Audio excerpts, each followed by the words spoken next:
13 విశ్వవిద్యాలయాల్లో పనిచేస్తున్న part time టీచర్స్ను regularise చేయాలని డిమాండ్ చేస్తూ విశ్వవిద్యాలయాల పార్ట్ టైం టీచర్స్ జేఏసీ హైదరాబాద్లో వినూత్న రీతిలో నిరసన చేపట్టారు. ముఖ్యమంత్రి కేసీఆర్ మాస్కులు ధరించిన టీచర్స్ మాసప్ ట్యాంక్లోని ఉన్నత విద్యామండలి కార్యాలయం గేటు ముందు బైఠాయించి ఆందోళన చేపట్టారు. విద్యార్థుల జీవితాల్లో వెలుగులు నింపుతున్న తమ జీవితాల్లో కూడా వెలుగులు నింపాలని వేడుకున్నారు. ప్రభుత్వ ఇంటర్, డిగ్రీ, పాలిటెక్నిక్ కళాశాలలో పనిచేస్తున్న టీచర్స్ను రెగ్యులరైజ్ చేయాలని తాము వివిధ రూపాల్లో నిరసన ఆందోళన చేస్తూ ఉన్న రాష్ట్ర ప్రభుత్వం తమను విస్మరించిందంటూ ఆవేదన వ్యక్తం చేశారు. Part time teachers association general secretary గౌరవ రాష్ట్ర ముఖ్యమంత్రి శ్రీ కల్వకుంట్ల చంద్రశేఖరరావు గారు ఏదైతే తెలంగాణ సాధించినాడో అదే రూపంలో అహింసాయుత పోరాటంలో మేము కూడా పార్ట్ టైం ఉద్యమాన్ని ముందుకు తీసుకుపోతున్నాం.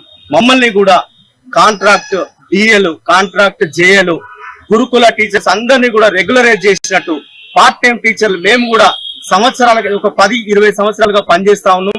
రాష్ట్రంలోని 13 యూనివర్సిటీలలో అన్ని యూనివర్సిటీలలో పనిచేస్తా ఉన్నాం.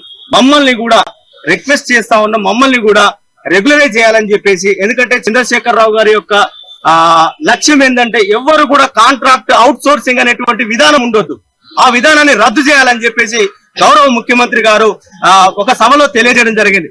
దాన్ని బేస్ చేసుకొని మేము వారిని రిక్వెస్ట్ చేస్తా ఉన్నాము. ఖచ్చితంగా మమ్మల్ని కూడా రెగ్యులరైజ్ చేయాలి. ఏదైతే డిఎల్, జేఏలు, కాంట్రాక్ట్ వాళ్ళందరినీ చేసినారో అదే విధంగా మమ్మల్ని కూడా రెగ్యులరైజ్ చేయాలని చెప్పి